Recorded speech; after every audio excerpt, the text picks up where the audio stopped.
Lewkowicz. Yes. How you Hello. doing? It appears we already had contact info sent. Apparently, you did send me a contact request at some point in the past. I had you in my thing as Nico. Yeah, I don't know what that Nower M thing is. Someone else told me that comes up when you type fan of 2012 into Skype. I'm gonna have to get to the bottom of that. But it's great to be talking to you, man. I see you have your Skype camera on. You actually don't need to have it on. This is strictly audio. Oh, So oh, it's up to you okay. though. But glad you could contact me to request that you come on. I always enjoy whenever someone contacts to come on as a potential guest. And if you give me just a second here, I just want to That's get yeah. your get that web page up that you post. And by the way, I did leave a comment on that blog, that democracy blog, whatever it is that you write on, because I couldn't. I seem to have lost your contact info, as you know, and I had to couldn't think of any other way to reach you. But you can delete that comment if you want, because kind of is out of place and also has my contact info. And I don't think it's a good idea for me to leave that there. So I guess starting this off. If someone types your name into a search engine, they're not going to find much except for the Democracy Chronicles page. The other Nicolas Lewkowicz is some guy from Germany who's obviously not you that Well, come up with. i- So if I may interrupt you briefly, if you go on Amazon.com, you will be able to find a list of the books that I have published. So that would be another way of, getting hold of information about me. okay. So that being said, as there isn't much info about you, I want to start off this interview by giving you the chance to tell your life story. Who is Yes. Dr. Nicolas Lewkowicz, PhD you have. That's Who right. is Dr. Nicolas Lewkowicz? What does he do? What have you experienced in life that causes you to do the stuff that you do now from a Democracy Chronicles standpoint and the other work that you do? And also take this opportunity, I guess, to give out any contact info you might want to give out for those that want to reach you. So your life story and why you do what you do, you got the floor. Thank you. I started life some 43 years ago in Buenos Aires, the capital of Argentina, and I am of Polish and Italian parentage. And I have lived in 9 different countries, and that is one of the reasons why my accent is very much all over the place. I lived in the UK for many years. I lived in the US, Canada, Italy, and some other countries that I can't even remember. Uh, but basically, because of family background, I was always interested in history. As far as I can remember, I always thought that I was going to be or do something related to history, some kind of history professor, teacher, or writer of history books. It was the decision to become a historian was more or less a life choice rather than a choice of profession because let's face it, the chances of getting tenure at any UK or US university move closer to zero every year. But in any case, I deeply enjoy my studies. I got a PhD from the University of Nottingham in history, researching the German question, which, by the way, has become more prominent these days because of developments in Europe and elsewhere. I published 3 books, 2 books on actually 3 books on the origins of the Cold War, and I also collaborated on a book about the neoconservative movement and their ideology of war that was published some 6 or 7 years ago, if I remember correctly. But I am also currently a senior analyst at Wikistrat, which is a consultancy think tank that does scenario theory for major corporations and government organizations. What moves me really is to be able to look at history in the eye and say to her, I know what happened. And this sounds like a grandiose statement, but if you spend the amount of time that I have spent researching the German question and the origins of the Cold War and the Cold War itself and what's happening in the world, then you will get from A to B at the very least. So that's all about me, I guess, in a nutshell. Cool, and specifically the Democracy Chronicles page that you write for. Well, first and foremost, big issue with the title of the website, Democracy Chronicles. Now, people will say that a democracy is the worst government ever because a true democracy is tantamount to two wolves and a sheep deciding what's for dinner. A lynch mob, if you will.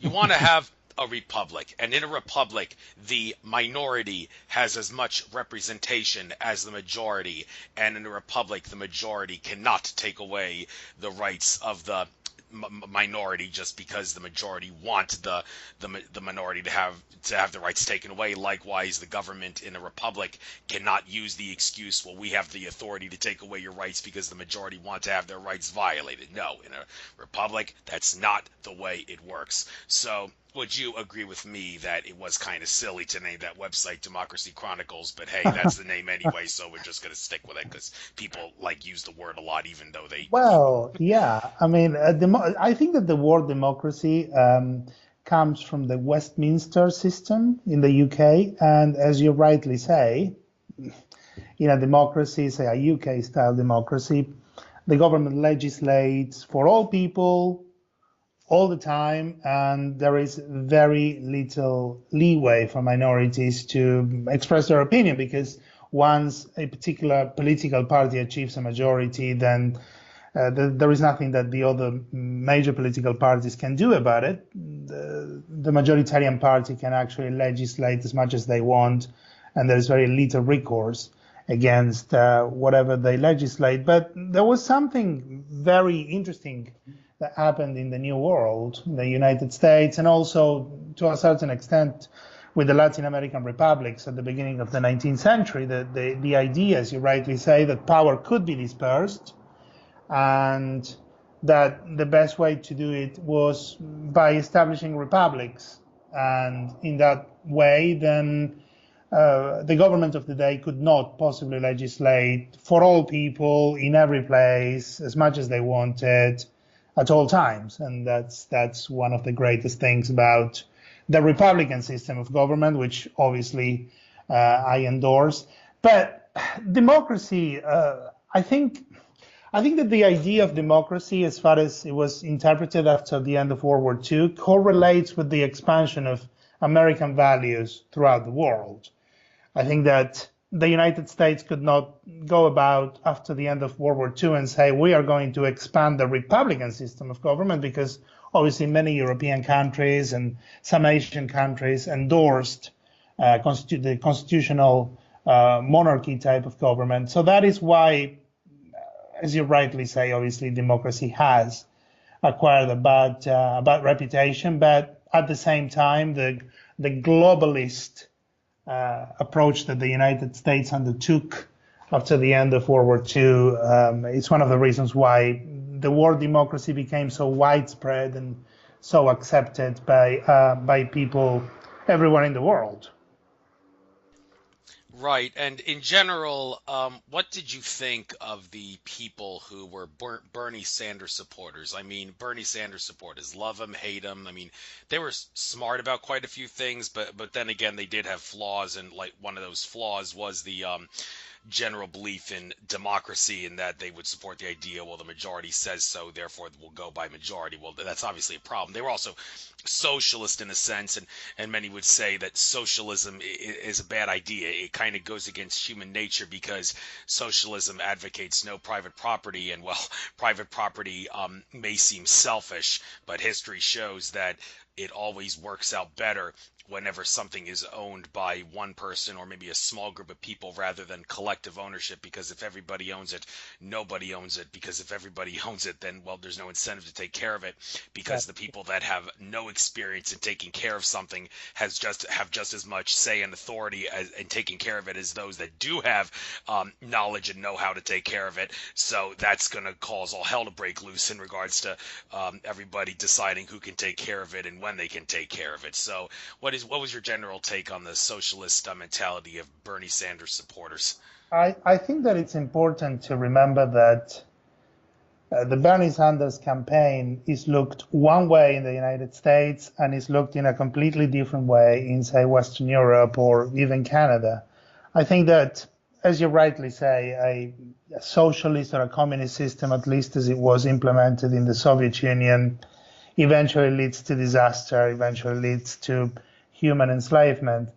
But I think that from a Western European / Canadian perspective, then Bernie Sanders did not advocate anything that was too radical, because in places like Western Europe and Canada, you do have socialized healthcare, and you do have college that is at least accessible, if not free of charge, like it is in many places. But there is something very unique about the United States. I lived in the United States for 3 years. My wife is American. And there is a pioneer spirit, an entrepreneurship spirit there that is basically not replicated anywhere else in the world. So the ideas that might be propagated by someone like Bernie Sanders could find a lot of favor in Western Europe, Canada, or some other parts of the world. But there is something about that platform that was very inimical to the American spirit, if you like. But also you have to remember that he was hindered all along the way by the Democratic Party, including the Democratic National Committee, which is now owned basically by the Clinton family. So that needs to be factored in to the equation, I think. Yes, and although I must say I was very pissed off when Bernie Sanders supported Hillary. I mean, as David Icke said when he heard about that, Bernie, what do you think you're doing? I mean, you're an old man, you've lived your life, you've seen a lot, you realize that you're obviously intelligent enough to realize that Hillary Clinton is a tyrannical, satanic fraud. I mean, there's no way you don't know that, even if you're not willing to admit it. I'm sure you know it. And for you to jump on the bad wing and to join her was absolutely ridiculous. Do you think maybe there could be some truth to the idea that maybe the reason Bernie jumped on the Hillary Clinton bandwagon was because he was, dare I say it, threatened to do it? Or do you really think you're not one to be commenting or speculating on what happened in that regard? I think that if I was to speculate, and this is high octane speculation, I think that he might have been offered something by Hillary Clinton, maybe a position as, Secretary of Health, or something along the lines of maybe getting more control of the Democratic National Committee. But that is only high octane speculation. If you look at the situation now, the Democratic National Committee, the head of the Democratic National Committee is one of Clinton's lackeys, Tom Perez. But, going back to Hillary Clinton, I do not know any American who voted for her that did not help his or her nose when he or she did so, because she was not liked by anybody that I know of. And, I'm referring to people on the left of the political spectrum. She should have never run. She should have given someone else the opportunity to run, and maybe the Democrats could have held on to the presidency, because if you recall, Obama was quite popular when he left office. Yeah, the idea that Hillary Clinton won the popular vote, I don't know where people like Douglas Dietrich, who assert that, are getting that from. I mean, statistically, that's what it shows, but, I mean, does voter fraud mean anything to you? I mean, it was kind of obvious, I think, that voter fraud was done, and the reason Hillary lost was because the election in Donald Trump's favor was so overwhelming that it threw a monkey wrench, if you will, into the system. But it's kind of hard to prove that. But I mean, what are the odds that that's not what actually happened? But anyhow, I'd like to maybe talk about some of your books now. Let's start with the German question and the origins of the Cold War. Now, my understanding of the whole Cold War thing, it was all a scam and an illusion and a way to brainwash the general public of planet Earth into giving up their rights in the name of fear of nuclear disaster or something like that. You're on the right track. Yeah, and I'm thinking, well, yeah, the origins of it.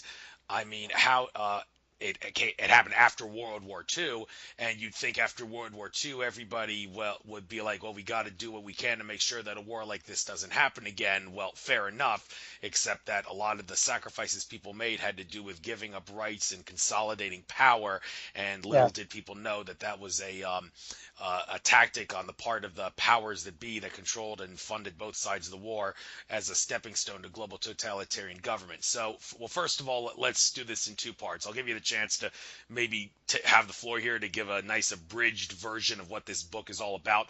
But you wrote the German question. Well, what is the German question? And then after you answer that, tell us about the history of the true history of the origins of the Cold War, and not what the bullshit textbooks are telling us. So you got the floor. Tell us what this book is all about. In a nutshell, the German question is how to reconcile Germany's legitimate claims in the international order with the preservation of a modicum of stability in the international order. In other words, to enable Germany to become industrial, prosperous, rich, with a thriving economy, whilst ensuring that Germany would not become a threat to the international order. And that is exactly what happened. And referring to the origins of the Cold War, it is important to take into consideration that the German question was the most important question of the Cold War, because Germany was the biggest prize both for the United States and the Soviet Union.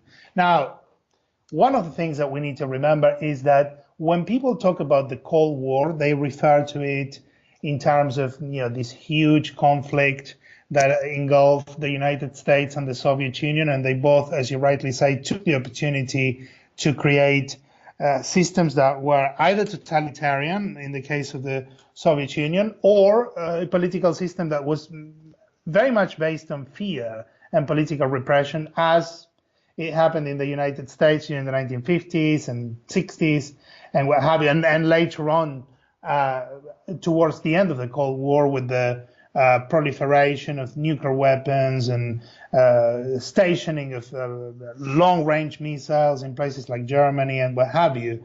But essentially, the Cold War should not be seen as the overwhelming presence of conflict. It was more or less a managed contest between the United States and the Soviet Union. In other words, they wanted to create the idea that there was conflict, that there was the possibility of imminent war between those two superpowers, but at the same time, they did so in order to protect their geopolitical interests in the parts of the world that they managed. And if you look at the history of the Cold War, they seldom attempted to liberate the other part, the part that was controlled by the other party, except for maybe the episode of the Cuban Missile Crisis. But the United States was never interested in liberating Eastern Europe, for example, from communism. And this was, when you look at the documents, when you look at the official records, you find that the United States was only interested in preserving what they call the industrial perimeter of the world. If you look at State Department documents, they were just interested in getting a foothold in places like the UK, Germany, the industrial parts of Europe, the Low Countries, France, Northern Italy, and prevent communist infiltration in those areas. But at the same time, they never attempted to, say, liberate Poland. Poland fought very gallantly during World War II in order to defeat the Nazis, but they weren't even given the opportunity to participate in the victory parade that took place in London in 1945 because the Soviets didn't allow that. So this idea of conflict benefited both parties. The United States was able to have a thriving economy in the 1950s, 60s, part of the 1970s, thanks to the proliferation of weapons, thanks to this pervasive idea of fear, of communism, infiltrating the highest echelons of the American government. And that suited the powers that be, most importantly, the economic powers that be, the corporations, which made millions and millions of dollars out of augmenting this spectrum of fear in American society. So that is the Cold War. The origins of the Cold War is how it basically should be understood as how to create the idea of managed conflict. In other words, the preservation of a system in which conflict was visible, but in reality, neither superpower wanted to go to war against each other because the status quo suited them extremely well.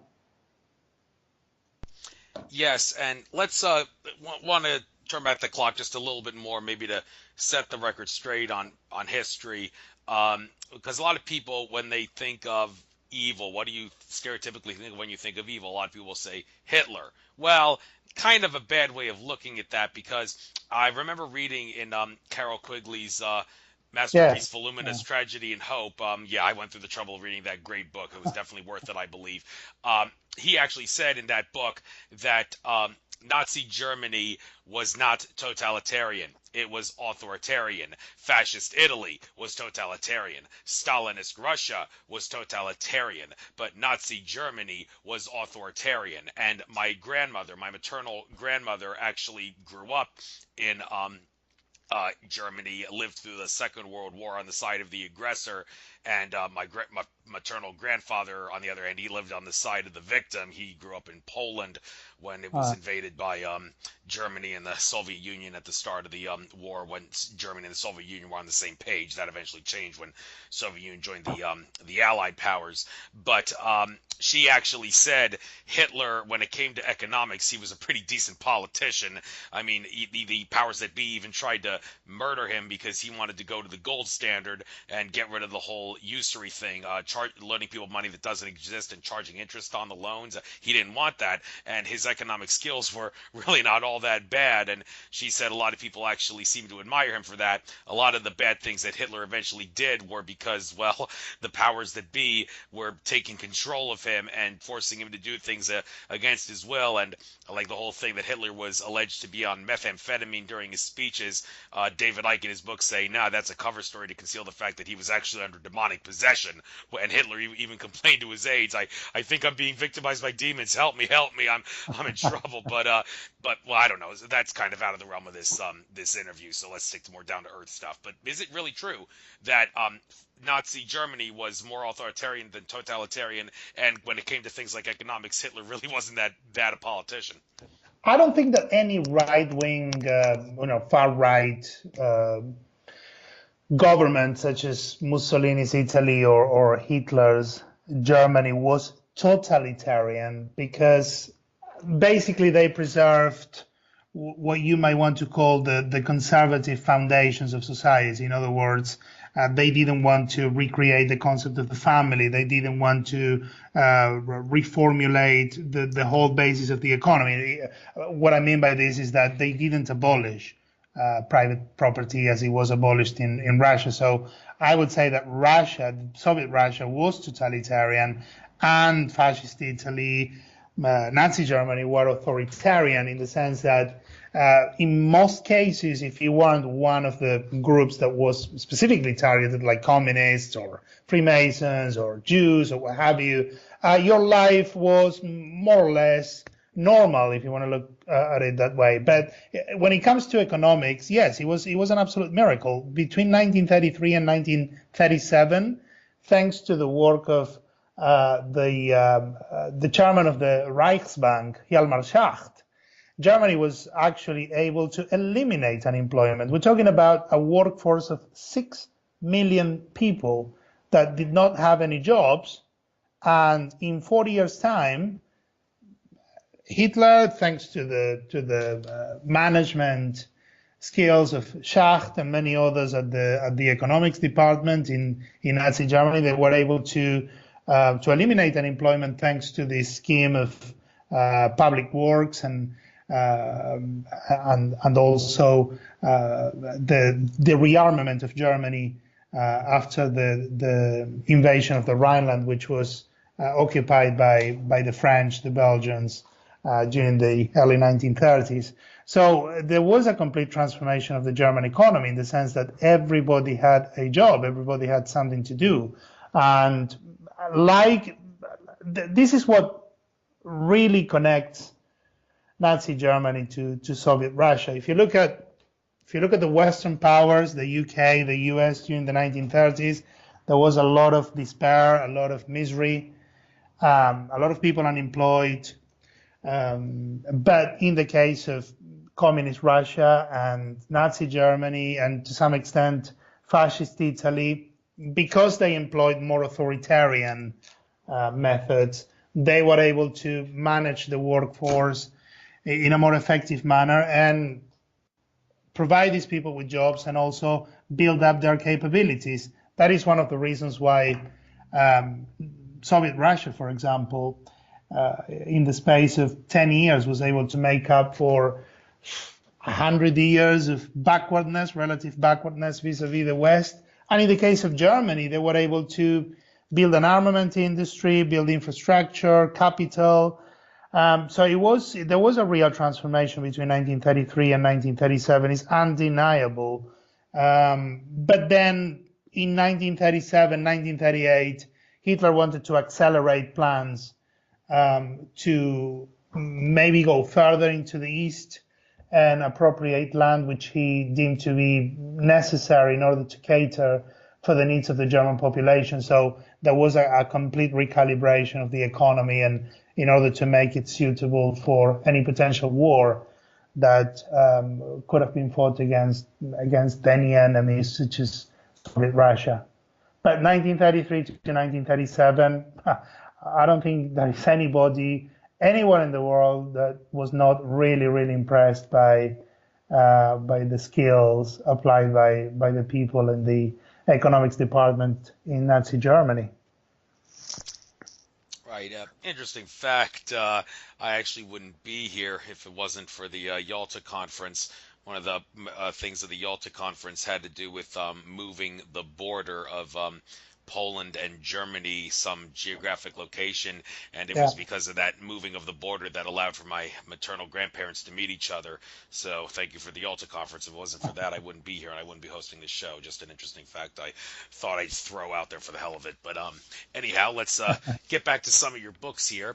A Cold Peace, the role of ideology in the making of the post-war international order. Well, a cold peace. Now, kind of a little bit of an oxymoron there. I mean, when you think of peace, you think of something that's heartwarming and warm and lovely, not something that's cold. But I guess I'd like you to make me make sense of what this oxymoron actually means, and the whole ideology of making a post-war international order. Well, this post-war international order, are we talking about it's like what's supposed to be a new world order, a global totalitarian government that the powers that be want, but they're not going to tell anybody in the general public that that's what they actually want? They're going to like say we're doing it under the guise of peace and all that, when in reality it's all a lie to consolidate power as part of a stepping stone to global totalitarian government. So first of all, make sense of the oxymoron of a cold peace,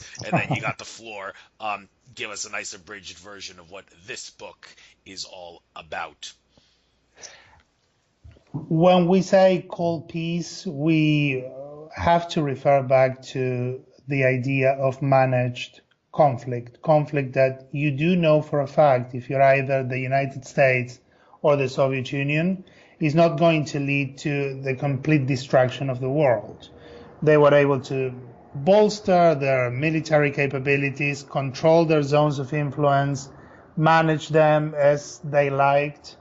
In the case of the United States, the US controlled the Western Hemisphere, Western Europe, Japan, the UK, other parts of what the State Department called the industrial perimeter. The Soviet Union had Eastern Europe.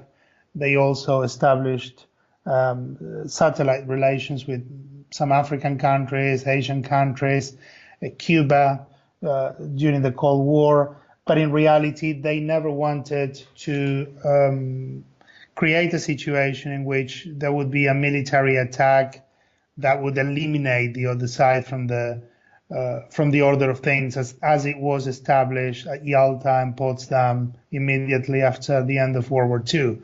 So there was never any threat to either superpower. If you look at the Cold War from the inception of the Cold War in 1945 until the end of the Cold War, what do you see? You see that there is that the beginning, the unfoldment, and the end of the Cold War, they all take place in a relatively peaceful manner. There's no nuclear missile being launched by the US against a major Soviet target or vice versa. So they wanted to create a situation in which the international order will be managed from a globalist perspective. And the best way to do so was by creating these spheres of influence. Now, if you look at the Cold War, you find that there is two major blocks. There is something called the Third World that tries to escape from either the Soviet or the American influence, but basically the superpowers control half of the world each, more or less. So it doesn't get more globalist than that. Now, there is a common thread that runs between 1945 and basically what we're seeing today. Basically, there is a pattern of continuity in the relations between the Soviet Union, or what is now Russia, and the United States. And the Soviet Union was always able to influence what happened in the world thanks to the projection of their ideology. It was communism during the Cold War. It might be something called the fourth ideology, which I'll explain very soon in the case of Russia today. But basically, because they have less economic resources than the United States, they have to try to persuade and influence other countries through the use of ideology. And the main purpose in doing so is to entrench their position as a Eurasianist power. They want to control Eurasia, the Eurasian continent. They want to be strong in Central and Eastern Europe, or at least have a great deal of influence there, and they want to control the hinterland because that's where most of the world's natural resources are located.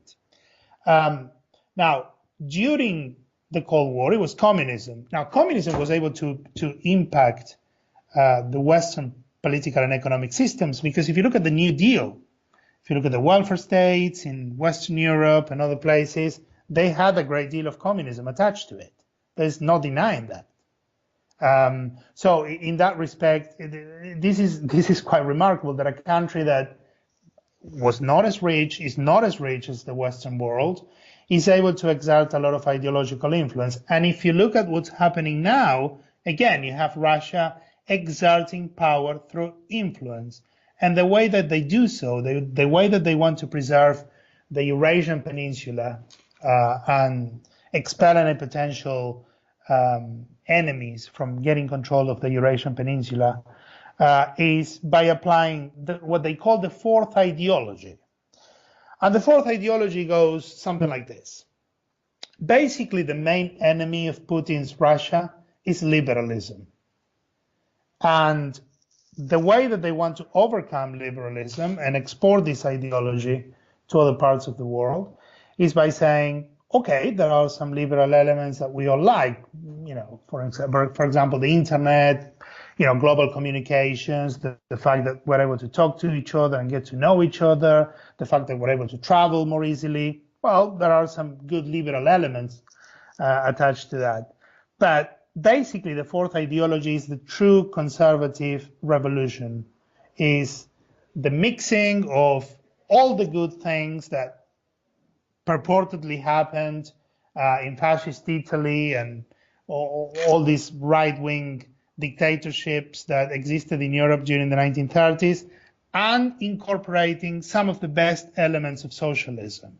If you have the hatred for liberalism, for most of the principles of liberalism, if you add to it most of the conservative traditionalist, rather than conservative traditionalist, values that informed fascist Italy, Nazi Germany to a certain extent, and if you add to that the good bits of socialism, in the sense of protecting people from illness, or providing them with an education or access to housing and what have you, then you have the fourth ideology. And this is something that can be seen, for example, in the political parties that have popped up all over Europe. If you look at the Front National in France, they use fourth ideology. If you look at Geert Wilders in the Netherlands, the fourth ideology. If you look at the Five-Star Movement in Italy, again, it's the fourth ideology. If you look at Trump, it's an American version of the fourth ideology. So that is the common thread between the use of ideology during the Cold War for the purposes of entrenching the position of Soviet Russia and what's happening now. The Russian Federation is able to have a great degree of importance in what's going on because they are exporting this ideology and they are doing it very, very successfully. Yes, and when it comes to whether or not we Americans who want to fight for liberty and freedom, whether it's in our best interest to, in the present day, support Vladimir Putin. Now, there's a little bit of a conflict on this. Now, the news program RT used to stand for Russia Today. Now it's just RT. That seemed to expose a lot of things that reflected badly on the United States. A lot of their stories reflected badly on the United States, and they were willing to expose like conspiracies within the American government, but they were not doing it for the sake of truth. They were doing it to create division, in the sense that someone like in America who would use Russia Today, RT, as a source to show bad things to the American government. Those in America who were very patriotic and supportive of the American government would turn against those people who were using Russia Today as a source, simply because their stereotypical attitude was, well, Putin's a bad guy. You should be ashamed of yourself trying to use RT as a source. Well, I mean, the thing about RT, it is state funded.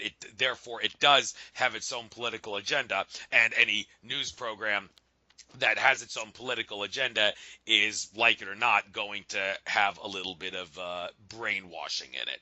Now, one thing about RT that kind of really maybe turned against it somewhat was after Sandy Hook happened, and Alex Jones of InfoWars, he had appeared on many RT America interviews. The guy who ran RT America was anti-New World Order, as a matter of fact, and Alex Jones would sometimes appear on RT America, but then he stopped doing that, stopped coming on RT America, even when he was invited to do so.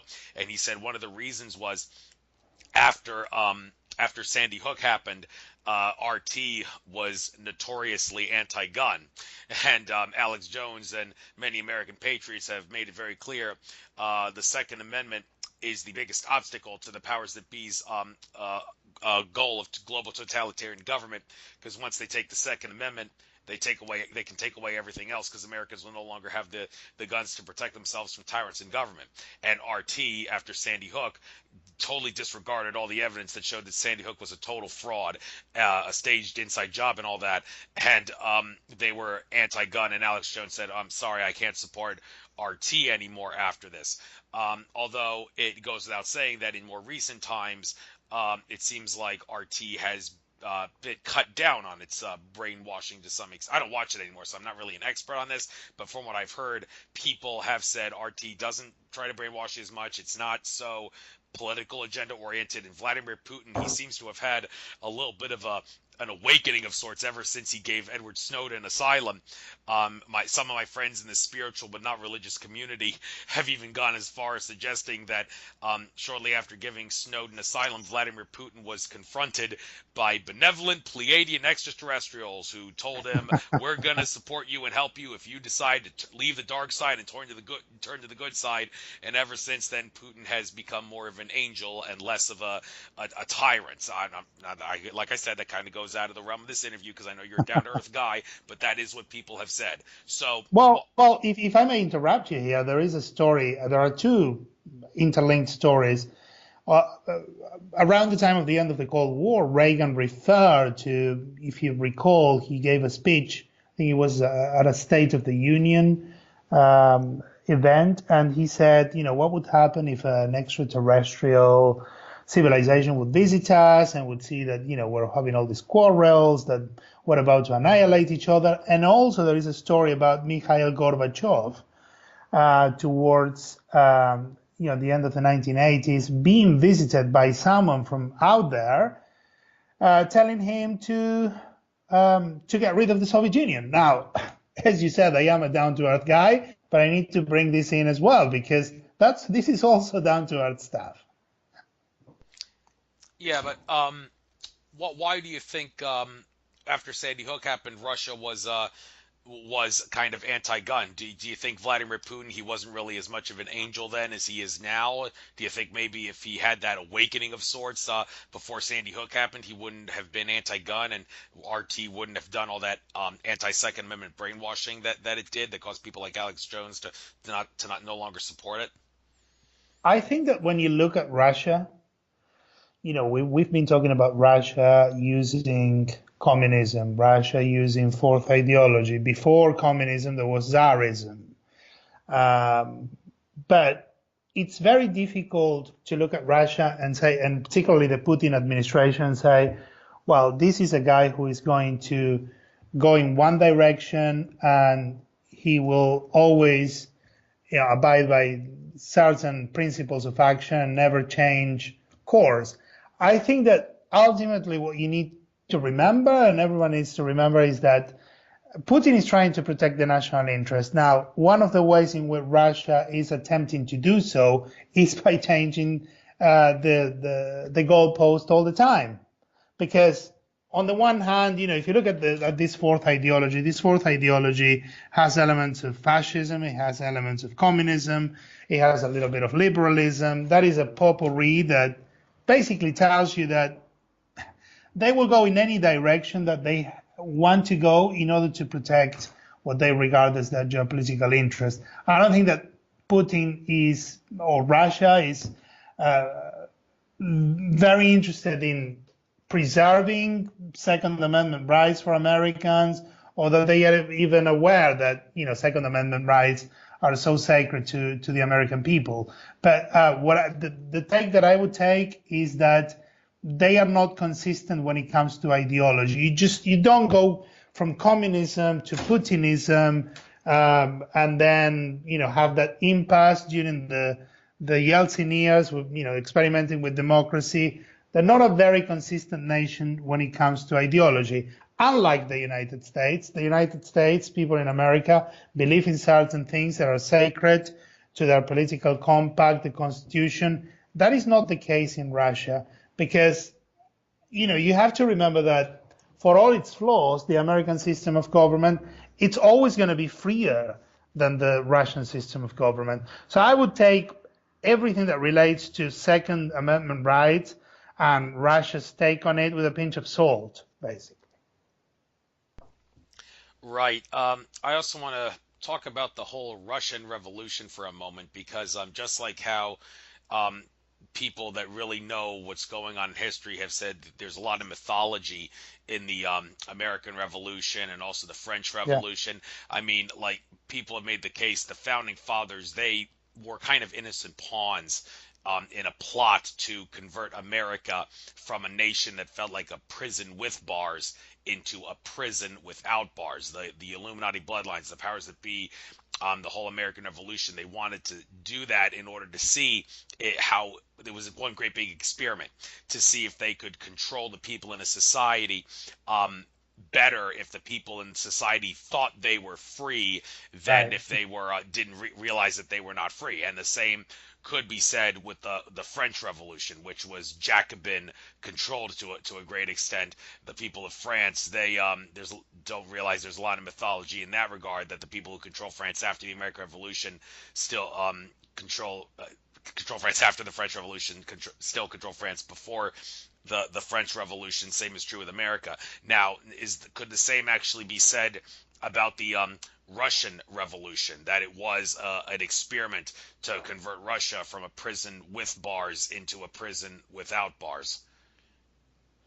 I think that the Russian Revolution is a very, very interesting historical milestone, because basically what happened in Europe at the beginning of the 20th century was a slippery slope to mass conflict, to disruptive conflict. And the reason why that happened is because, from my perspective, the United Kingdom and France did not want to give Germany a free hand in Central and Eastern Europe. See, what we know as the European Union, what we would have known as the Nazi economic space if Hitler would have been successful, that is something that was discussed at the beginning of the 20th century by the German industrialists and the circles of government. The idea of a united Europe, or Central and Eastern United Europe, under the leadership of Germany, and basically to have a single market in which trade and services could be transacted. But in order to do so, Russia had to be tamed down. I think that my take is that Germany wanted to create the conditions for the disruption of the Russian political and economic system. And the best way to do so was to aid the Bolsheviks. You recall the Seal train with Lenin traveling back to Russia, and the Bolsheviks being all of a sudden so successful, and the Bolsheviks being subsidized by industrialists from the United States and Germany. I think that what the Western world, Germany in particular, feared was a capitalist Russia, introducing elements of democratization, elements of freedom, and being able to be a competitor against Germany. And that is the reason why these people supported the Bolsheviks. Before the start of World War I, Russia was the sixth largest economy in the world. Can you imagine if the Russian people, industrious, intelligent people, would have given the opportunity to experience more freedom, to become more entrepreneurial? Russia, has the potential to become the richest European country. Certainly at that time, because Russia's economy and industry was doing very well. Russia was growing at a very decent rate, at a rate that was much higher than Germany or any other competitors. So the Russian Revolution could be seen from certainly some perspectives as an exercise in disruption, an exercise in let's get rid of these guys because they might become competitors. And if you look at it, it would take Russia at least 20 years to get back on her feet. And when they did so, they were under Stalinist rule, so not much leeway for normal people to be able to enjoy a modicum of prosperity. I think that this is something that is happening in other parts of the world. If you look at the Middle East, for example, this is an area of the world where there are constant implosions and explosions that nobody can understand fully. And I think it's because the powers that be learned a lot from the First World War and then the Second World War. They learned how to manage conflict. They learned how to create it in a way that would enhance their interests. So that's my take on the Russian Revolution, which, by the way, my great-grandfather participated, I think, because Poland was part of the Russian Empire at that time. So that's a bit of personal history there.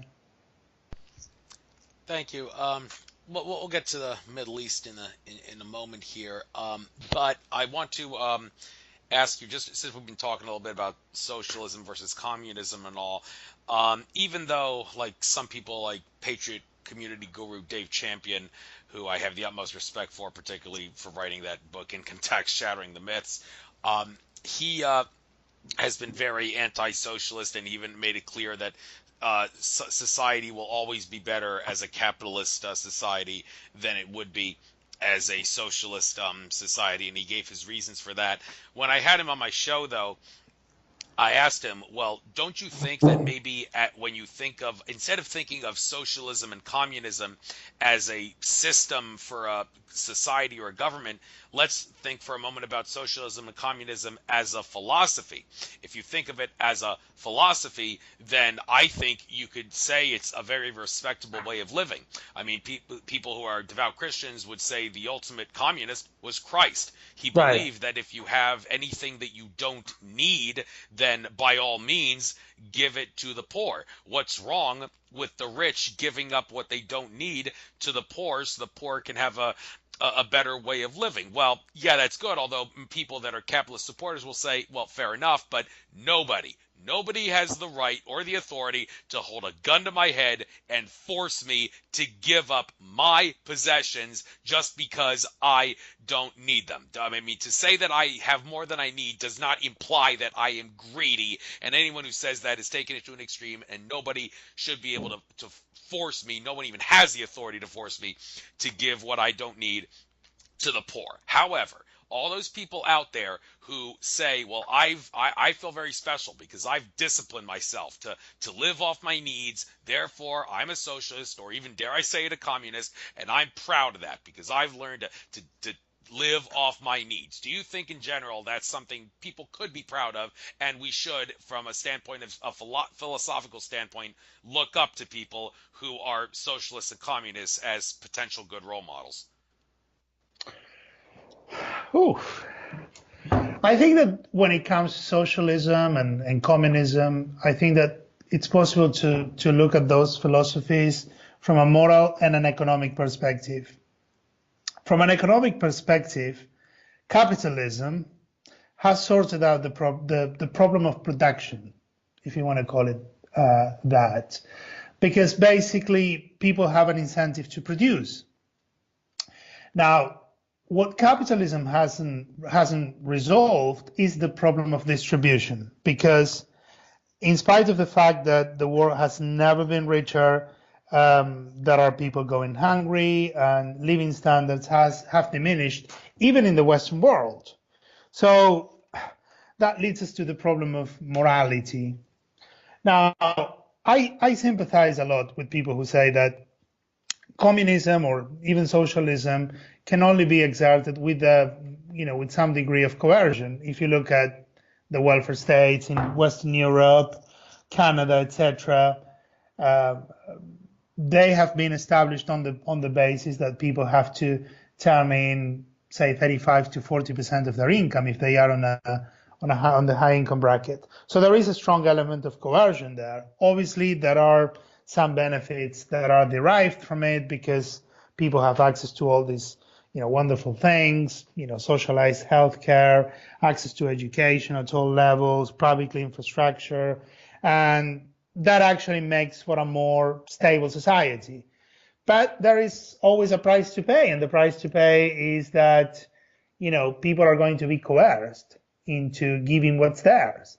Now, I find that there is something exclusive to the American spirit that is very much against any sort of coercion, even if it's done with the right purposes. I think that there is something unique about the United States, and you notice that particularly when you are outside the United States, that nobody thinks in the way that American people do, that they cherish their liberties and freedoms, because there is no other country in the world that exudes that idea of freedom as the United States. It's very easy for a Western European to think of, socialized healthcare and all these things that we talked about, welfare state, protecting people, etc., because, well, Western Europe is not terribly rich in terms of space and natural resources, so people have to share a lot more. But in America, the concept of sharing is much more difficult because you have all these open spaces, and the country is so abundantly rich in natural resources that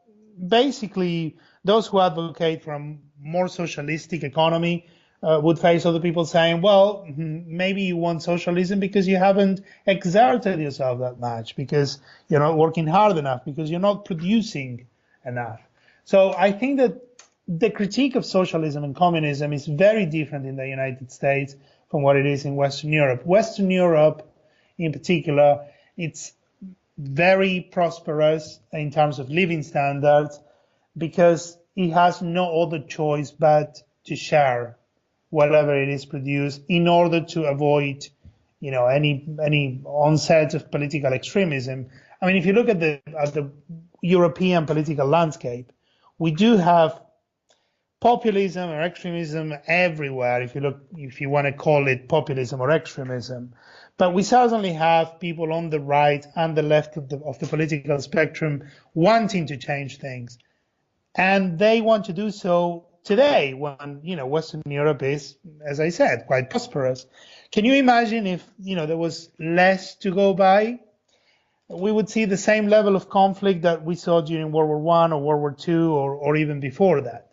So there are practical implications, and I think that the United States is probably the only country in the world where this untrammeled idea of freedom, the libertarian idea of freedom, is so well entrenched because people accept it and cherish it. There is no other country in the world like the United States, and you notice that particularly when you are outside of America.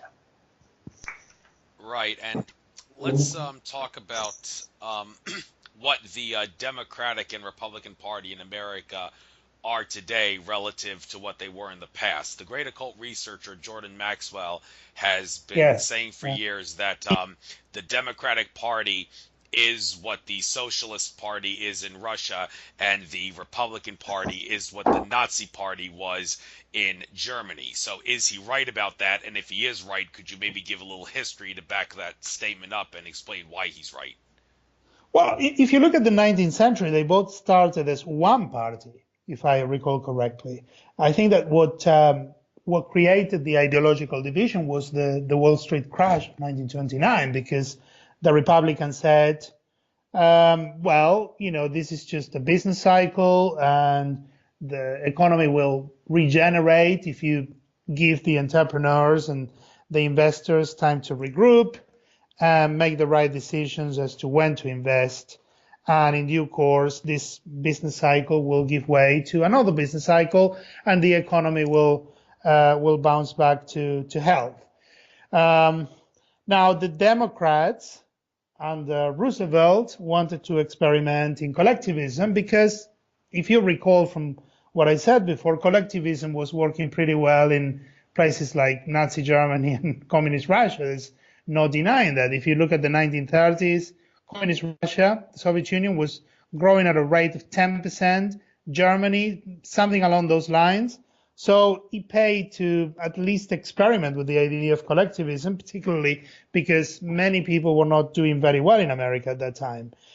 But what really created the economic boom of the 1950s and 60s was America's entry into the war.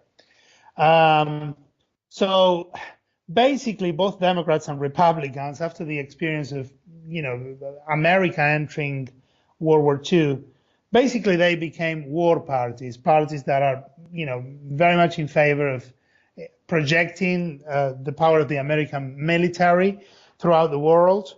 And it's one of the very few things in which they all agree. Now, I know that many people had many hopes in regards to Trump, maybe curtailing the projection of American power overseas, but as we saw in the last few days, he didn't hesitate to participate in the conflict in Syria. So there is another example of Republicans and Democrats agreeing on the idea of using the military as a means to prop up the economy. Now, if you have both parties, the two major political parties, basically rooting for war, then you do have something that resembles extremism and militarism. In the same way as Nazi Germany or Soviet Russia, probably not, because America is America and American people cherish their liberties and they will do everything in their power in order to react against any onset of militarism, at least when it comes to the domestic environment. But it's almost impossible for the United States to elect a president that would not want to launch a war against someone. This is what people have to remember. As things stand, there is no alternative to America being a globalist power. And I guess that the experience of the 1930s was very powerful because if you recall, during the early 1930s, there was no guarantee that America would have become or would have remained as a democratic country. Many people thought that America's democracy was toast. People like Joseph Kennedy, for example, he didn't believe in democracy. He thought that a benign dictatorship would have been a much better alternative. People like Walter Lippmann, a champion of the left. I recall, Lippmann saying to Roosevelt, you might have to, think about the possibility of assuming some dictatorial powers. And Roosevelt mentions this in one of his fireside chats, the idea that he would do anything in his power in order to preserve the state of consent in the United States. So what happened in the United States in the 1930s was quite unique, because from that moment onwards, you do have the Democratic Party and the Republican Party agreeing on the necessity of war as a means of social control and as a means to bolster the economy, especially in times of trouble. If you recall Trump's budget, the only area where the budget is going to be increased is in the military area. So I understand that many people had hopes with Trump, but he has flip-flopped on a number of issues, I think, since he became president, the military being one of them, the increase in the military budget and America's participation in foreign wars. Right, and on a related note to the whole idea of Democrat and Republican Party, there's also the whole left-right paradigm. If you go to Wikipedia and see what left-wing politics is, they would say people who believe that there should not be a hierarchy in society, whereas right-wing politics believe there should be some sort of a hierarchy in society. Yeah. I've heard Mark Passio say you could think of people on the left as people who want the government to be their mommy. What he means by that is their provider and caregiver, and people on the extreme right, they want the government to be their daddy, their protector. Now, one would think that maybe if you truly believe that the one and only purpose of government is to exert by any force to protect the rights and property of everyone under the auspices of that government, meaning that, well, the collective authority of a group cannot exceed the authority of any individual member of that group. But if an individual or a small group cannot protect themselves because some other people are using force, then government has the right to use a collection of force to protect the rights and property of those who can't protect themselves. So if you believe that, then I would think that it would make more sense to want to be a member of the right, because the right are more in tune with what the purpose of government is. The government is not supposed to be doing everything for you, providing and being your caregiver. So from that standpoint, if you were forced to choose between wanting to be right or left, it would make more sense to be on the right, because they are more in tune with what the one and only purpose of government is. But am I right about that, or do you think maybe that's kind of a flawed way of looking at it? No, I think that you are on the right track, but I'm also thinking of the ways that the ways that things are panning out in Western Europe and the United States, and I think that people are experiencing a lot of uncertainty in their lives, in terms of living standards diminishing, and their personal safety being endangered with terrorism and mass migration. And I think that from my perspective and from the perspective of many people that I talk to, in some regards, the idea of right and left are giving way to something else. I think that we are experiencing the complete destruction of the right paradigm, at least in its purest sense, and the left paradigm in its purest sense. I think that we are experiencing the destruction of those paradigms. We do not know what will replace them. I think that, we were talking about the fourth ideology, this idea of a true conservative revolution, which will incorporate some elements of the left, some elements of the right. But in reality, we don't really know what will replace right or left, because, as you rightly say, people want to feel protected. They want, their property to be respected, but at the same time, there is a flaw. And the flaw is that capitalism is not paying off for many, many people. If you look at the Rust Belt states, Wisconsin, Ohio, many of these people voted for Trump precisely because their jobs are going overseas, and they face diminishing living standards. If you read Trump's book, one of his books that he published before being elected president, I think it's called Great Again. One of the things that he gets absolutely right is the fact that structural unemployment in the United States is much higher than what the official figures say. He mentions something along the lines of 25%.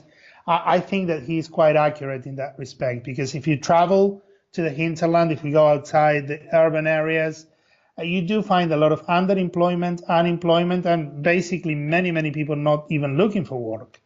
So that gives me pause for thought, because, yeah, on the one hand, people want to do better, people want their property to be respected, people want to feel safe, but at the same time, with the advancement in technology and much more efficient ways of producing things, well, the downside of that is that not many people are going to be needed in order to keep the economy going. You see that everywhere, automation, people being replaced with machines. So that is why the left, or some elements of the left, not the whole project of the left, it's not going to go away. Even people of a right-wing persuasion would argue for some kind of universal basic income in order to keep, a certain element of social stability. If you read Milton Friedman, for example, he didn't call it universal basic income, but he talks about some kind of negative tax by which part of the taxes levied by the government would be given back to the people.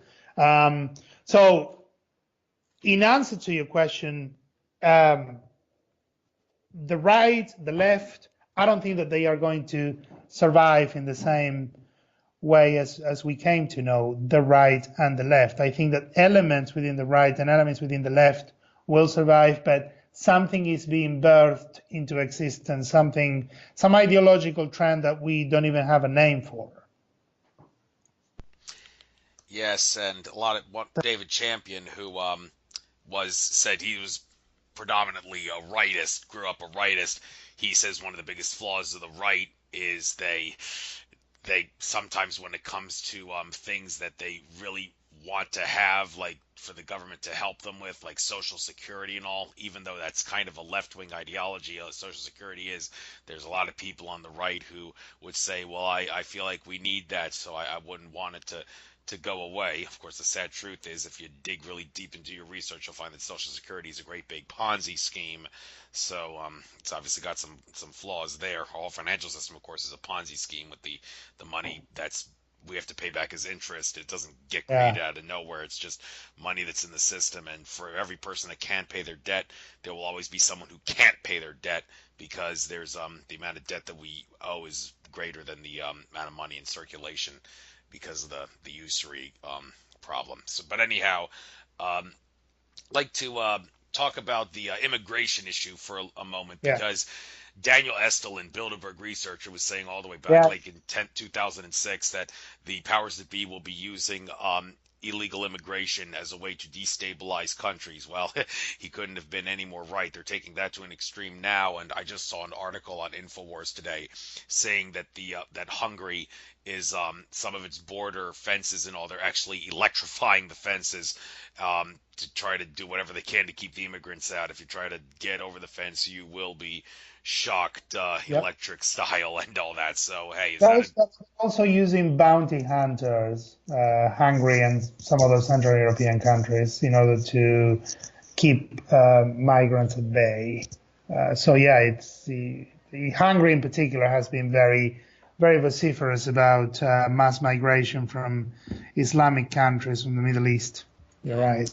Right, but one thing I want to point out is when I was at a conference, one of those spiritual but not religious conferences in Mount Shasta, I saw on this poster that was hanging on the wall, when the control system of domination and control is gone, abolished, there's no more Illuminati's control system at all, you will see the abolition of all these things. And everything that I read on the list, I was like, oh, it'll be great when that's gone, great when that's gone, except the last thing on the list. The last thing on the list was borders. Now, I saw that, and I'm thinking, whoa, are you out of your mind thinking that we should get rid of borders? Do you have any idea what's going on in the world today? I mean, if you want to get rid of borders, I mean, you don't necessarily have to create a border wall like Donald Trump is talking about to secure the border, but to actually allow for the free flow of people across borders, you're basically that's suicidal libertarian, if you will, because they're definitely trying to use the migrants to destabilize countries. However, there are some people who have made the assertion that this whole illegal immigration issue, it's an area where rights clash. And here's what I mean by that. Immigration is said to be, it's always historically been a privilege. It's not a right. The people, through their representatives in government, the people have the right to ask their representatives in government to secure the border and do a vetting process on anyone or anything that attempts to cross the border.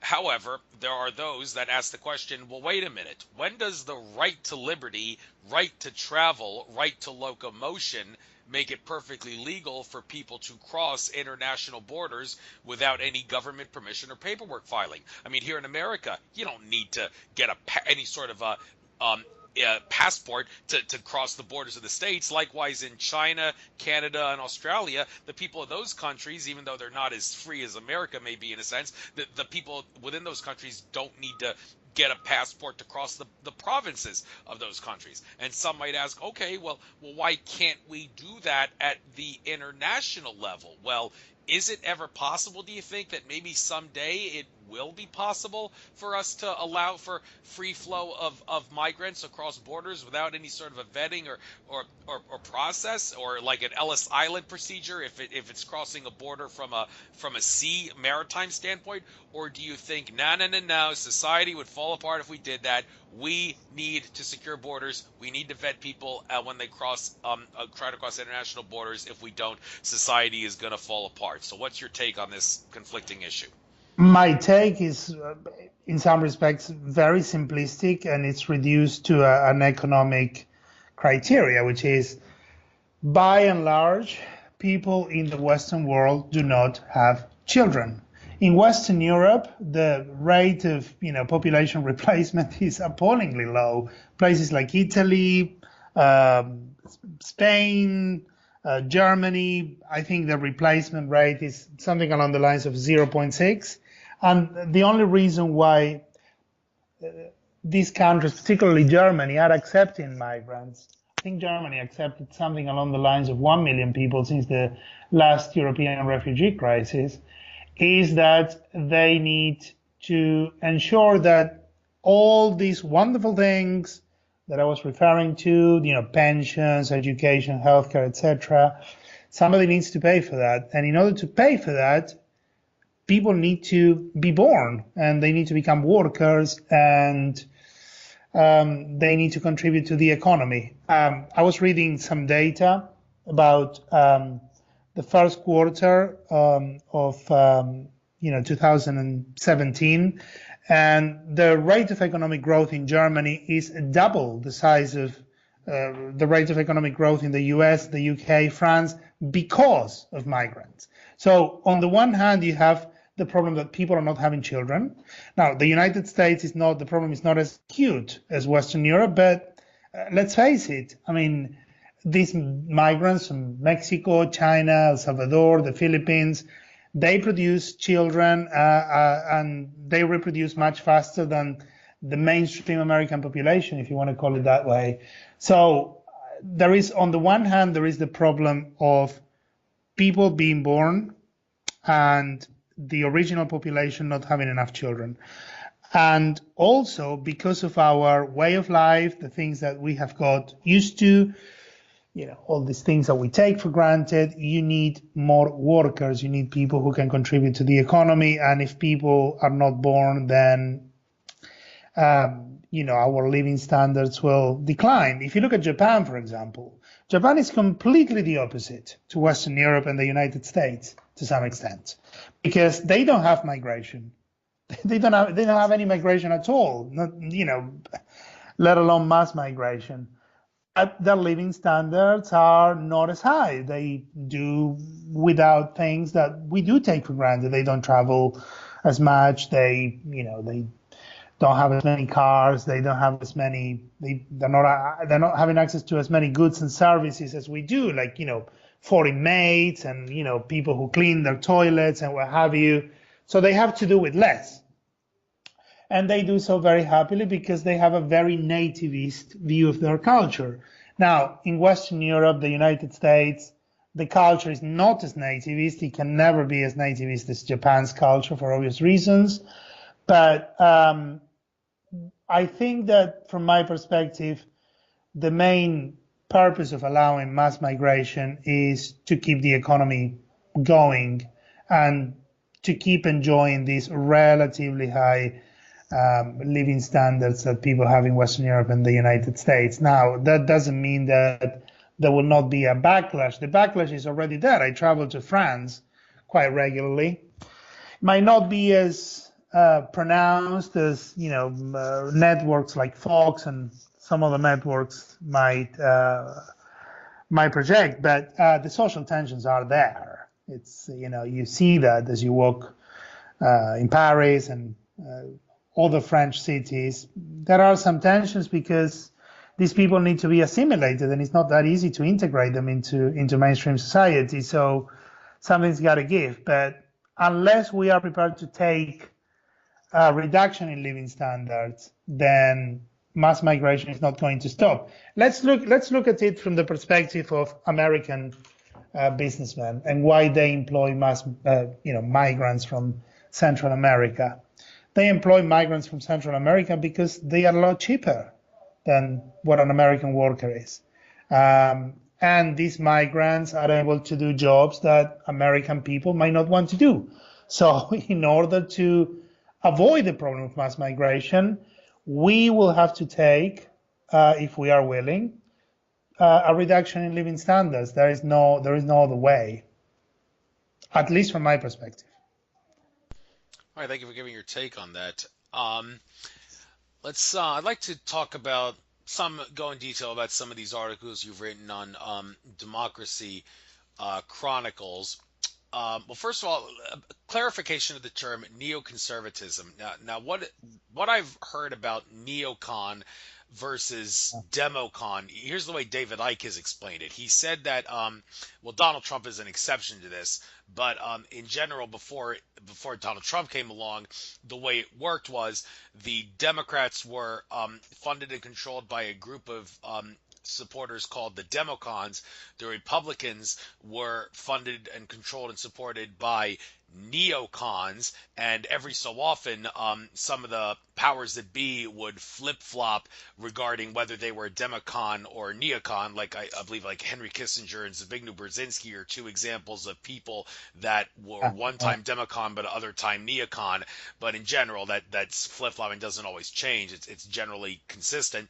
But then David Icke said, well, the catch, of course, is that the democons and the neocons, when you get to the really top of the ladder, they are both controlled by the same powers that be. But is that really true? Because I have heard some people say that the Illuminati powers that be factions, they actually are two major factions of Illuminati that basically war it out with each other. They hate each other almost as much as they hate humanity, but we should still be concerned about them because they both want to rule the world. But they are still against each other. They hate each other as well as much as they hate the common people.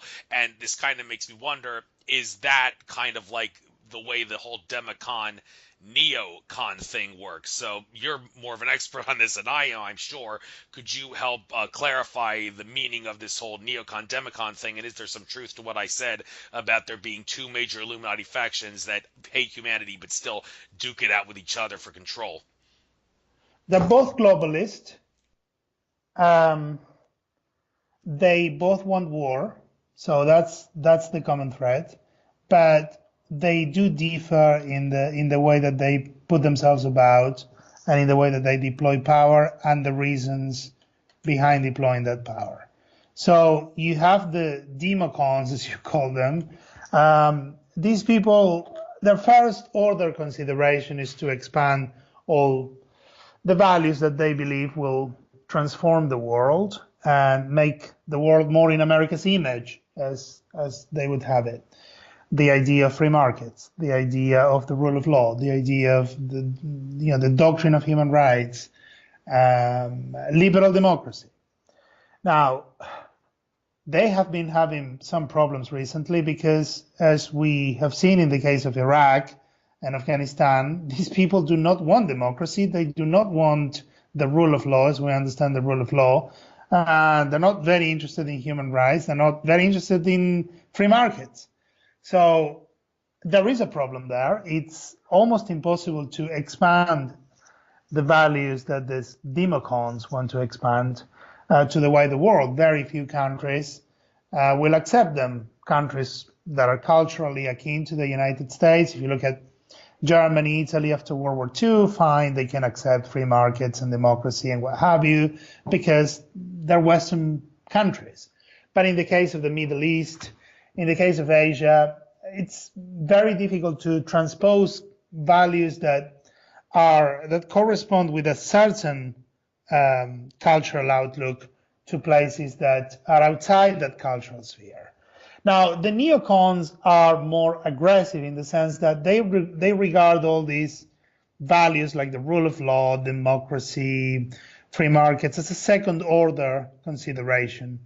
Basically, they see America as a semi-peripheral power. If you look at the United States, it is located in the Western Hemisphere and is not part of the central area of the world, which is obviously located somewhere around the Middle East, certainly including parts of Europe, parts of Asia, and even some parts of Africa. The United States is outside the central area of the world, so their main consideration is that America would get a foothold in the Middle East, because if America has a foothold in the Middle East, it can advance its globalist agenda in a much more efficient way. So they both differ in the sense that the neocons are less prone to emphasize the idea of expanding American values. That might be a second order consideration, but basically they deploy American power in order to bolster the coffers of the powers that be, multinational corporations. If you look at, for example, the oil trade. The oil trade accounts for about a quarter of the world's GDP. A quarter of what the world produces is basically transactions of energy resources. Most of these energy resources are located in the Middle East, and most of these transactions are undertaken in US dollars. So that is the reason why the US dollar is the de facto global currency. The only way that the neocons, people that were part of the George W. Bush administration, there were some of them who collaborated with Obama. But basically what they want to achieve is a situation in which America would be able to retain that power. And the only way that they can do that is by enhancing the idea of conflict and creating conflict in the Middle East and creating territorial fragmentation and what have you. So they're both the same in the sense that they both want war, they're both motivated by economic power, but the democons, or people who have collaborated with the Democratic Party, they have this veneer of philanthropy attached to the actions that they carry out, but essentially they're both in it for the money and the power. Okay, since we've been talking about neocon, democon, Democrat, liberal, Democrat, Republican, left, right, that kind of thing. Another thing I want to talk about is liberal versus conservative. Now, my Um, uh, maternal grandfather has said that he thinks of liberalism as a philosophy, but he doesn't think of conservatism as a philosophy, liberalism being open-minded, conservatism being narrow-minded. However, that's kind of a narrow way of looking at it, if you will, because what is a liberal? Well, Alex Jones has said that a true, genuine liberal would be Thomas Jefferson, what Thomas Jefferson was, Right. but a liberal in the sense of we think of it today as like the social justice warriors and all the leftists Yeah. who want the government to be their mommy. That's not what That's not Thomas Jefferson liberal. No. Well then again, what does it, could the same thing be said of conservatism? Is what a conservative is not the same now as it would be in the past. So to make sense of this, could you clarify what is liberal and conservative in the present Yeah. day versus what it Sure. was in the past? In order to clarify, what liberalism and conservatism is now and what it was in the past, you have to go to the origins. And the origins are more or less the time of the French Revolution and the ideas of the Enlightenment. The ideas of the Enlightenment that were propagated by the French philosophers and the Scottish philosophers, German, Italians. It was a pan-European / North American philosophical movement. They basically had one aim and one aim only, which was to liberate the human mind from any form of authority that would shackle those minds. That was the main purpose. It didn't matter what you believed in, as long as you were able to believe in it, exercising reason. You needed, according to these people, to look at things, examine them in a methodical way, scientific way, rational way.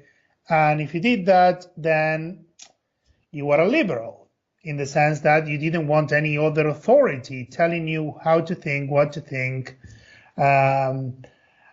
If you look at Europe, before the onset of the French Revolution, you had the monarchies of the continent, the Catholic Church, and even the established Protestant churches in places like Germany and the Netherlands, basically telling people how to think.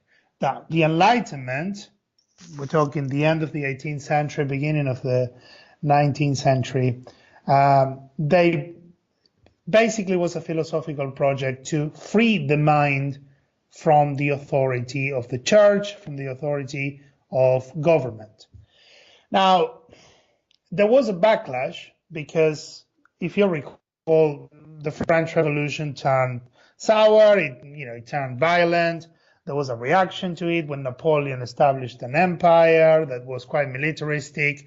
But in the philosophical sense, conservatism arises because the liberal project that was disseminated by the Enlightenment, they made too much use of reason. Now, conservatives believe that there are some things that can be known instinctually, like, for example, the love of your family, the love of your country. Those are things that cannot be reasoned away. Like, you don't love the United States because it has a certain GDP per head, or, it doesn't work that way. You love it because that's the country where you were born, and, when you see the flag, you become emotional, and that's a good thing.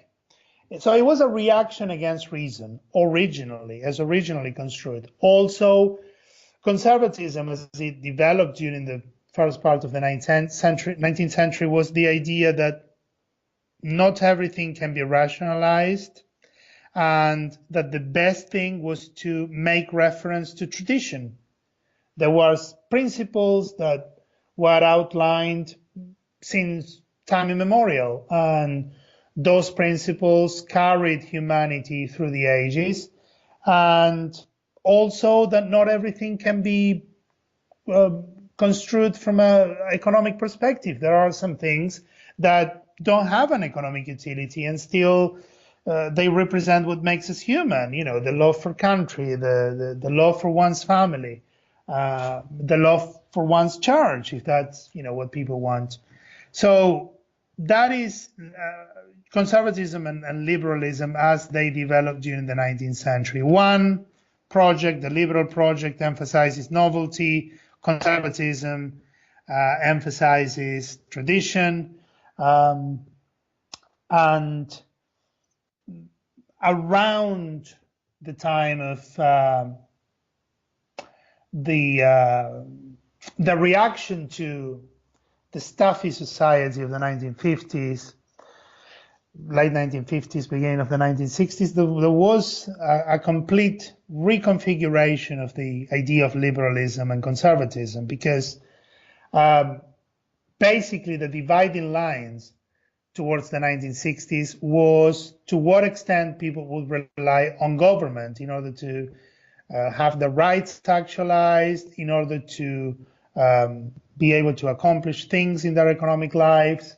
And that's when conservatism became small government philosophy, and liberalism became a philosophy that basically highlighted the need to have government to intervene in people's lives in order to purportedly enhance them and give them all these things that they wanted. So I'm reminded of Ayn Rand now and Atlas Shrugged, the idea of the left, as she called them, the leftists being moochers and people who are looters, and they need things all the time.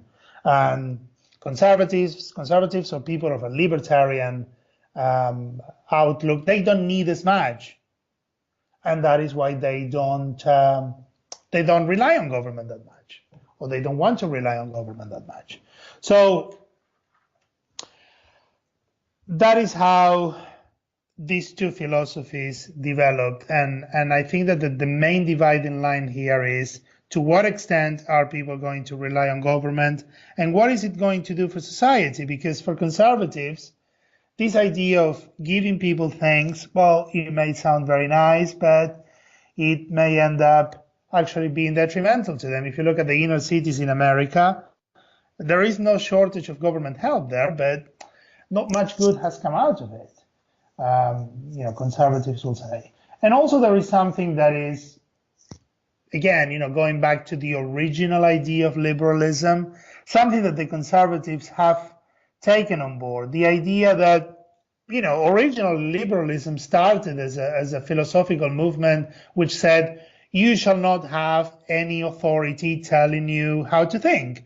Well, if you look at liberals today, then you do have people who tell them how to think, because those people, I'm talking about government, they are the ones who endow them with the things that they need. So in some respects, it's difficult to look at ideologies in a static way.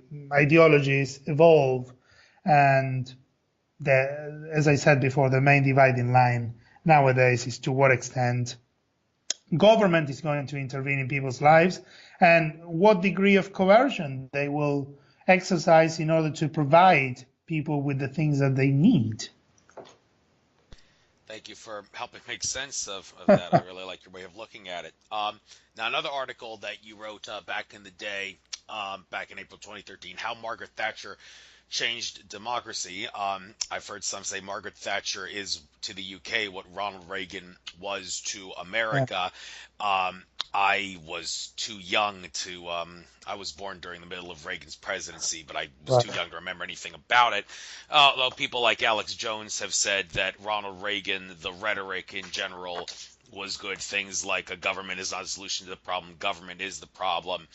Reagan, however, anybody who really digs deep could tell you he was not the one in power. It was Vice President George Bush who was the one in power, and Reagan was just a front man to further an agenda. However, Reagan, he did try to do a lot of things as president to make it clear, hey, I'm not going to let George Bush take advantage of me. I'm the president, and I intend to do good things, so I'm going to try to help people out, and well, that has something to do with why he was a victim of an assassination attempt, and all the things that Reagan said that were kind of like tyrannical in a sense. He like really was not saying those things. He was just saying that probably because he was forced to do it against his will. One example that I can think of was like the whole exclusionary rule thing, the whole thing, that the doctrine that says if evidence against you is gathered in violation of your rights or is gathered illegally, then that evidence cannot be used against you, even if it proves you're guilty, because well, the police abused their authority when they gathered it. Ronald Reagan was said to have been strongly against that, but I'm willing to bet that the reason he was against that was not because he was against it. It was because George Bush and some of his supporters who wanted global totalitarian government forced him to act like he was against it. So, and Margaret Thatcher, well, she was kind of the same thing in a sense that Reagan was, but the whole that's kind of a side issue here. We're talking about the whole economic issue I'd like to focus on, but you can focus on some other things, because the title of the article was How Margaret Thatcher Changed Democracy, not just economics. So for people that are kind of confused about this, what was Reaganomics? How did Margaret Thatcher try to impose it in the UK? And what were some other things that Margaret Thatcher did that were generally good for the country, just like how Reagan did, that were good for America in terms of rhetoric and whatnot? I think that if you look at Thatcher's premiership, it was much more revolutionary than Reagan's presidency, for the simple reason that socialism made greater inroads in the United Kingdom. Even today, even after all the reforms that were implemented by Margaret Thatcher, in the UK, listen to this, 50% of all households, in 50% of all households, people receive more in benefits than what they pay in taxes, even after all the reforms that she implemented. So that gives you an idea of all the inroads that socialism made in the UK. Now, when I say inroads, you have to think about the nationalized industries after the end of World War II: coal, transport, energy, all the utilities companies. Foreign trade was managed by the government, and she privatized most of it. Banking, she liberalized the financial services, and she lowered the rates of taxation, which in some cases had reached more than 90%. So it was quite revolutionary. And it also reversed the state of decline of the United Kingdom in geopolitical terms, because the UK became a much more proactive member of the international order after she became prime minister. But where the two meet, where Reaganomics meet with Thatcher's economic policy, is in basically incentivizing the population to produce more by lowering the rates of personal taxation. Taxation was very high in the UK, and people who had an idea, they basically had to emigrate. So in many respects, the transformation of the economy was quite remarkable. And if you think about, just to put this into perspective, if you look at the 1980s, the mid-1980s, when she was prime minister, the UK had an economy that was slightly smaller than Italy's, with Spain, getting very close. Towards the end of the premiership, and thanks to the economic reforms that she put in place, the UK, became a true economic superpower in the European continent, at least. So, that was quite a remarkable transformation. But basically, where the two meet is in trusting people to make decisions about their income, how to spend it, how to invest it, to create a more lively investment environment, and also to return to traditional values, in believing in strong families instead of, the government handing you out money and, providing for you. And that was the reorientation that Margaret Thatcher introduced and Reagan introduced in the United States. Now, in the UK being a European country, it's much more difficult to inject a libertarian perspective on the economy because simply there is not enough space, and the United Kingdom has to produce goods that are that have a very high technological component in order to keep the living standards that they got used to. So there are more constraints in order to implement a more liberal economic regime. But in both cases, the transformation of the economy was nothing short of miraculous. The United States was in a state of stagnation after the Vietnam War, inflation being very high, just like in the UK. Inflation was beaten both in the US and the UK thanks to the economic policies put forward by these two states, and so very, very remarkable, really. And their ideas were copied all over the world. If you look at places like Hong Kong, places like Singapore, even the Western European countries couldn't stop from implementing some of these economic policies. So quite a remarkable period, the 1980s. There was a big transformation of both economies. Thank you for the history lesson there. And now in more modern times, I'm looking at one of your more recent articles, looking at the title of this, and I'm wondering, what the hell are you talking about? The tragedy of Brexit. Why call it a tragedy? Seems like the greatest thing that could have happened from a standpoint of avoiding global totalitarian government. So why would you call it this, and what do you see Brexit as being, really? Brexit is a backlash against the idea that a foreign power, in this case the European Union, overrides the authority of domestic law and domestic government. The tragedy is that in order to be able to fight globalism effectively, and the British have done so by voting for Brexit, in order to do that, you do have to relinquish, at least in the very short term, you do have to relinquish a level of geopolitical importance that they got used to as part of being members of the European Union. And from what I am seeing in terms of the economic data and the way that the economy is going, there will have to be a reduction of living standards. So there is a price to pay. We talked about migration before, mass migration.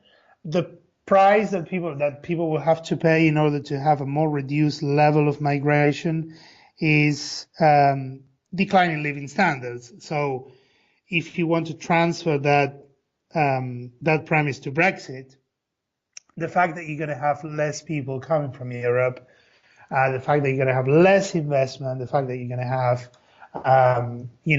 the British pound has been devalued, exports are not picking up to the extent that that they wished for when the currency was devalued. So there is an economic price to pay, there is a geopolitical price to pay, but look, that's the price that you pay for freedom, right? Fair enough on that one. Yes, but yeah, freedom is not free. Sometimes you have to make sacrifices. But personally, I'm all for sacrificing luxuries and conveniences for freedom, and maybe that's the socialist in me, willing to sacrifice all sorts of good things in order to. I just want to say one thing. The Brexit vote in the UK, it didn't. People who voted for Brexit or against Brexit, they didn't vote according to party line. There are people who voted to leave the European Union who espouse, socialist ideas. There are those who espouse conservative ideas. It was really about freedom against, having a higher living standard, but, being subject to a foreign power. And I think that's what it comes down to. If you want to be free from a foreign power, then you do have to accept some sacrifices. Certainly the United States, when they broke away with the richest country in the world, the United Kingdom, they had to make some sacrifices, right? So in the same way, the United Kingdom will have to go through a rough patch, at least for a while, as a price to pay for extricating themselves from the European Union. Yeah, and with the recent election in France, it's been said that there was voter fraud that caused Marie Le Pen to lose, but some have asserted that even if that voter fraud didn't happen, she would have lost anyway.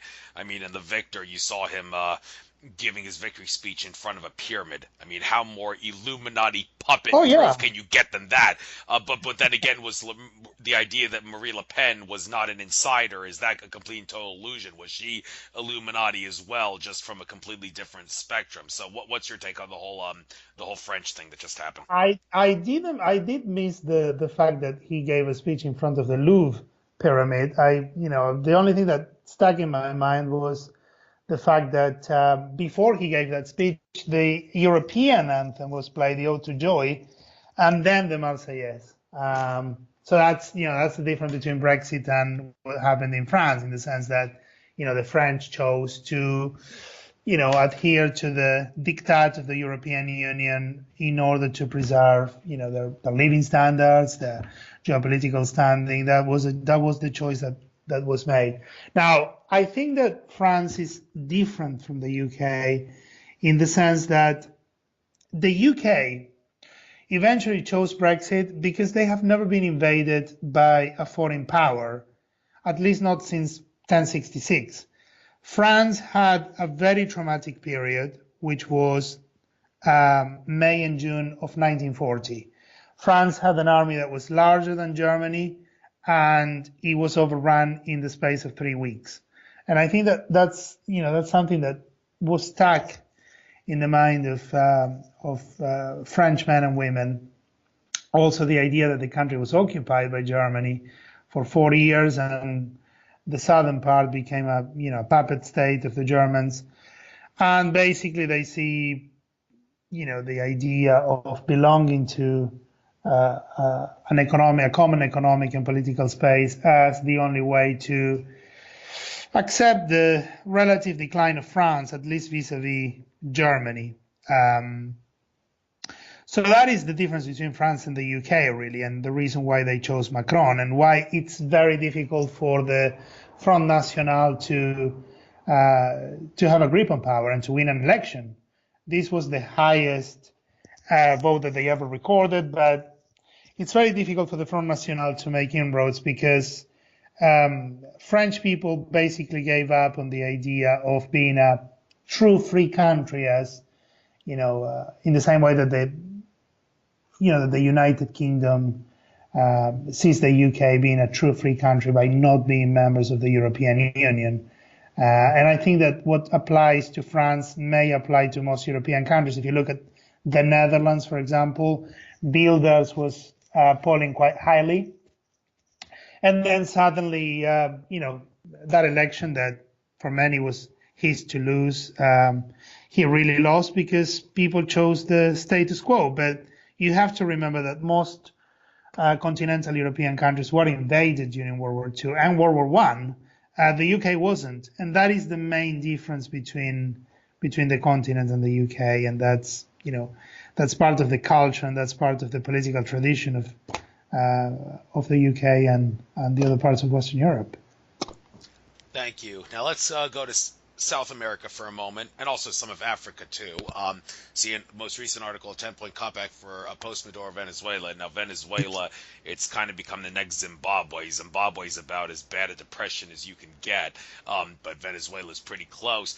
And Yeah. I've been hearing some people that have been really talking about the idea of some sort of a global currency reset, if that is going to happen. I hope it does. I mean, I bought lots of storable food and gold and silver, so if the dollar collapses, I'm ready to ride out the storm. And part of me is just saying, oh, could we please just crash the damn dollar already so we can go to gold-backed currency and stop being slaves to this fractional reserve system? I mean, a lot of people say, well, don't you realize a lot of people would go through hell if that happened? Or how do you feel about them? And I'm thinking, well, sucks for them. They should have prepared. It's not my problem if they go through hell. But hey, I do realize a lot of people would suffer if this happened. But hey, it's got to happen at some point. And many assert that if a global currency reset did happen and the dollar goes dead, America would, to a great great extent have to go through the same hell that Yeah. Venezuela and Zimbabwe are going. So, what's your take on the situation in like Venezuela and Zimbabwe? And do you think America will have to go through the same thing if and when the dollar collapses? I remember being with a deputy governor of a major bank back in 2005, and he said to me that there was going to be a global financial crash because of these derivatives and futures and options and this Ponzi scheme. It was just unsustainable in the long run. And I am beginning to see that we might be heading that way in the sense that the fiat currencies are not going to be able to carry us through, especially when you have technologies like blockchain that are going to change the whole complexion of the world's financial architecture. I think that what we see in Venezuela and Zimbabwe is the idea that strict adherence to ideologies. In the case of Venezuela, they are trying to cling on to Chavismo, this sort of Latin American version of socialism, and what that produced was, it de-incentivized people from actually going to work, because what's the point when the currency is plummeting and inflation is high and there are no products in the supermarkets. So I think that what we will see in the future, in the next few decades, it's a move away from national currencies and the adoption of semi-privatized currencies. Bitcoin is big, but I'm thinking more in terms of blockchain and also, mere electronic transfers between individuals. And why do we have to use currencies at all? I mean, if we want to trade something, why not do so through the means of electronic transfers? You do something for me for 10 credits, I do something for you for 5, we'll split the difference. What's the problem in doing that? I think that's going to be the future of the world's financial architecture, and that's going to empower people a lot more because, the euro, the dollar, as you rightly say, they're fiat currencies and they can collapse at any minute. There is nothing that would stop people from accepting those currencies at face value. Thank you. And we got enough time for one more subject. I'd like to kill two birds with one stone here. Talk about Donald Trump, the future of his presidency, and also some things about the Middle East. Now, I've been doing a lot. I need to give me a couple minutes here. I need to elaborate on this before I give you the floor to finish the episode here. But I've been doing a lot of homework on the debate as to whether or not Donald Trump is a Illuminati New World Order insider. A lot of the people that jumped on the Donald Trump bandwagon were of the a belief that he is not an insider. But the day after the election, David Icke, he came out with a video saying, I seriously doubt that Donald Trump is not an insider. I am sure that his presidency will be a disaster. Now, the good news is it'll be a disaster that wakes people up and expands people's consciousness and all. But he does say it's probably going to be a one-term disaster in all likelihood. And the idea that Donald Trump, is he Illuminati? Well, first of all, look at how much money he's got. People would ask, how could someone of that great wealth not have any Illuminati connections? It's ridiculous to suggest that he doesn't. I mean, and as far as bloodlines go, he is Hillary Clinton's 19th cousin. Now, that is a very distant relationship, but then again, it is a relationship. And yeah, and also the connection of Donald Trump to Israel. David Icke's been very bitchy about how some of the people at Donald Trump are the dreaded Z word, Rothschild Zionists, and that suggests that he supports the agenda of Israel and the Mossad. And David Icke's been saying for years that for all intents and purposes, Benjamin Netanyahu, the Prime Minister of Israel, is the real president of the United States. And if that's the case, then we should definitely be concerned, I think, that Donald Trump has hired people who are Rothschild Zionists, and also a 32nd degree Freemason whose name I'm not going to divulge, did say that Donald Trump's father had connections to the Freemasons. He didn't elaborate, though, on whether these Freemasons that Donald Trump's father had connections to are strictly good Freemasons or whether they are Freemasons that are of the infiltrated variety that have bad intentions because they've been infiltrated by malevolent groups. And the whole thing about Donald Trump and Syria, Benjamin Fulford, love him, hate him, some of the thing, I'm sure that at least 51% of the stuff that Benjamin Fulford says is true, genuine, and accurate. But Benjamin Fulford, he said that the reason Donald Trump fired those missiles on Syria on my birthday, April 7th, which kind of ruined my birthday, by the way, because everybody was talking about that. But the reason he fired the missiles was because some powers that be came up to him and told them, if you don't fire the missiles, we have the NSA surveillance system, which has video footage of you raping a 12-year-old girl in the past. You don't fire the missiles, we're going to show the whole world video of you raping a 12-year-old girl. So if you know it's good for you, fire the missiles. And then Donald Trump chickened out and fired the missiles. Well, that's what Benjamin Fulford says. But this whole idea that Donald Trump, he has Middle East connections in the sense that he's connected to the Zionists of Israel and the Mossad, and he blackmailed into the whole thing with Syria and all that. Will his presidency be a one-term disaster? What's your take on this? You got the floor. Let's finish up on this subject, and then we'll call it a night. I think that people who were initially attracted by the idea of Trump, they forgot the fact that he's a multi-zillionaire and you don't get to have that kind of money and that kind of power without being involved with the powers that be. But I think that Trump might be a prelude to something else, to someone who will be, for more right reasons, be regarded as a liberator. Now, we're not there yet. We're talking 10, 20 years from now. But next time, he will not be a businessman. Next time, whoever wants to go against the powers that be will be someone from grassroots politics. If you look at someone like Ron Paul, for example, he's the type of politician that I'm talking about, because you see that he's, whatever you think about his politics, there's no fakeness in him. Now, with Trump, he was an attractive option for many, but next time that there is someone who says that he will go against the powers that be and liberate the people from the shackles of the financial elites, the political elites, he or she will be someone from grassroots politics. I think that the Trump furor is waning. I think that he might well be a one-term president. I'm not even sure that he wants to be president. I think that we will go through another period of, a liberal administration of 8 years after him, maybe a celebrity. If you look at someone like George Clooney, maybe they'll ask him to be president, someone like him. And then you could see the real transformation of the American political landscape, but we're not there yet. We're not there yet, and only time will tell. Only time will tell. Yes. But then again, time, metaphysically speaking, is an illusion. It's not the when, it's Absolutely. the what. But all right, with that being said, Dr. How do you pronounce your last name? Lewkowicz. I'm not blaming you for mispronouncing it. Sorry. But at least I had the courtesy to call you doctor. And I'll make sure that when I upload this to YouTube in a day or two, I put in the title Dr.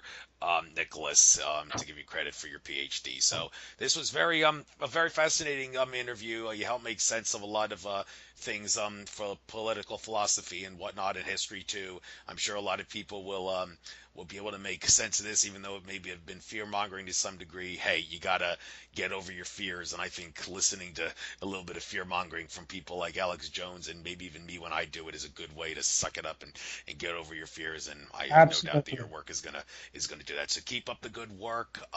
Pleasure having you on, and maybe I'll get some other people from the Democracy Chronicles page on my show as well, because you guys seem to know what you're talking about.